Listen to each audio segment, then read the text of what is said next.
Ito ang Honda Winner X, ang latest na underbone motorcycle ni Honda na gustong sumabak sa laban ng mga bigating modelo tulad ng Suzuki Raider and Yamaha Sniper. Pero sapat ba ito para maagaw ang atensyon ng mga riders? Alamin natin sa review na to. Finally, Honda decided na pumasok ulit sa underbone segment na matagal nang hawak ng Raider at Sniper. At ang panglaban nila, the Honda Winner X. Medyo malaking jump ito mula sa dating Supra GTR at kung car enthusiast ka, alam mong nakakalito rin ang pangalang Supra at GTR. Pero this time, Honda is going all in. Mas moderno, mas agresibo at may potensyal talaga sa market.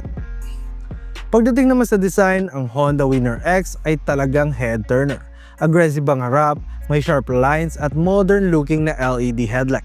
Meron pang air vents sa handlebar. Although to be honest, di ko rin sure kung ano exact purpose nun. Maybe design lang or added airflow. Yung headlight ay full LED na, pero yung signal lights halogen pa rin. Sayang, sana full LED na lahat para mas premium ang dating. From the side, maganda ang tindig ng motor lalo na kapag naka-side stand. Makikita mo na pinag-isipan ng linya ng design. May angas pero hindi overstock.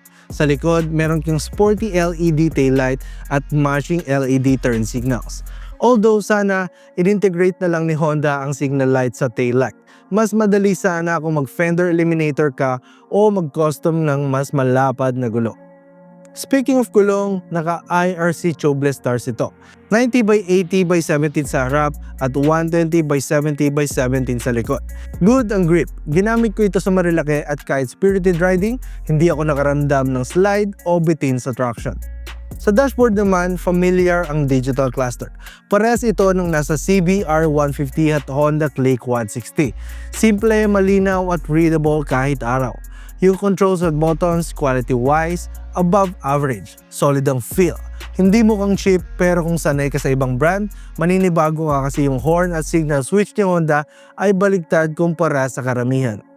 Maliit na bagay pero kung naka-multiple buys ka, mapapahinto ka talaga minsan sa signal light. Side mirrors, sakto lang ang laki. Kita mo ang likod ng maayos pero hindi rin siya sabagabal kung sisingit ka sa traffic sa EDSA o C5. Yung upuan, comfortable, I rode it for about 2 hours straight. Walang sakit sa puwet o balakang. Under the seat, may maliit na space, kasya tools at ORCR, pero hindi talaga siya storage compartment. Ang ground clearance ay 151mm kaya walang issue kahit mataas ang humps. Pati na rin sa BGC area kung saan notorious ang ilang speed bumps. At dahil magaan itong motor na to, walang kaba kapag tumigil sa traffic o nag-U-turn ka. Sobrang gaan, especially kung galing ka sa big bike na 200 kg pataas. Parang nagpalit ka ng pickup truck papuntang compact hatchback. Ang gaan, sobra. Yung tambucho or muffler, stock pa lang. May bassy sound na.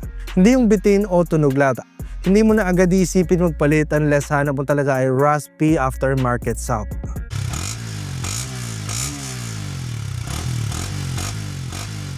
Under the hood, meron itong 149cc 4-stroke dual overhead cams liquid-cooled engine. It produces around 11.5 kilowatts of power and 13.5 Nm of torque. Paired ito sa 6-speed manual transmission, which is great kasi bihira yan sa underbone category. Hindi man siya pinakamabilis, pero ang hatak ay smooth at consistent. Compared to Raider or Sniper, hindi siya ang hari ng racing. Pero kung gusto mo ng confident acceleration at less vibration, dito ka na sa Winner X.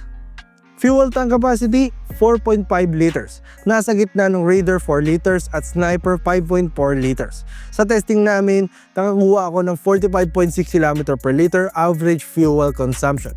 At hindi ako eco mode driver ha, malakas ako mag-rev at palaging nasa upper RPM range. Top speed, naabot ko around 122 km per hour. Pero feeling ko kaya pa umabot ng mas mataas if proper shifting at skill ang gamit. Sa ride quality naman, masasabi kong isa ito sa pinakamagaan at pinaka-nimble sa traffic.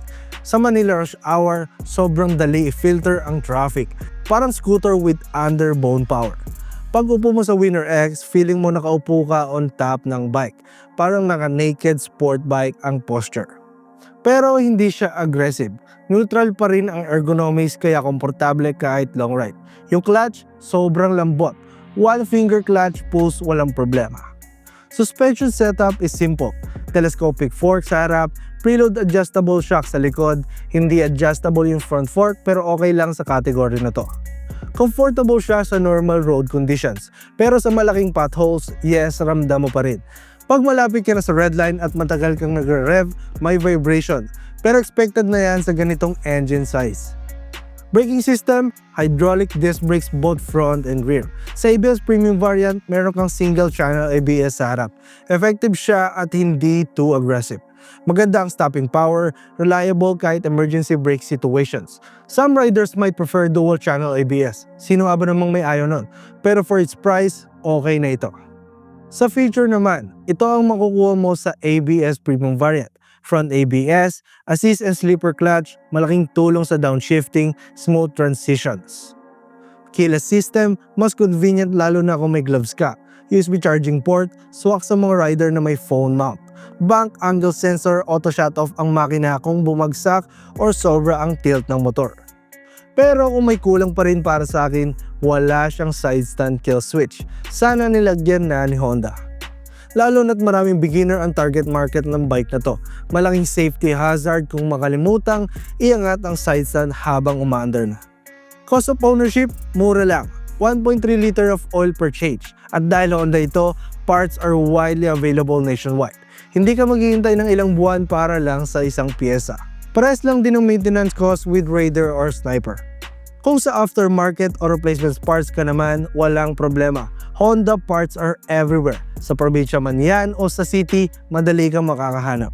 Now let's talk about the price and our verdict. Price, 123,900 para sa non-ABS. At para naman sa ABS Premium variant, it is 131,900 pesos. For the 8,000 difference, go for the ABS variant. It's worth every peso, especially pag emergency braking na ang usapan. So, worth it nga ba ang Honda Winner X? For me, yes. If you're looking for a daily commuter that can also give you joy sa weekend runs. Hindi ito perfect, hindi ito ang pinakamabilis, pero ang balance ng comfort, performance, at reliability, panalo.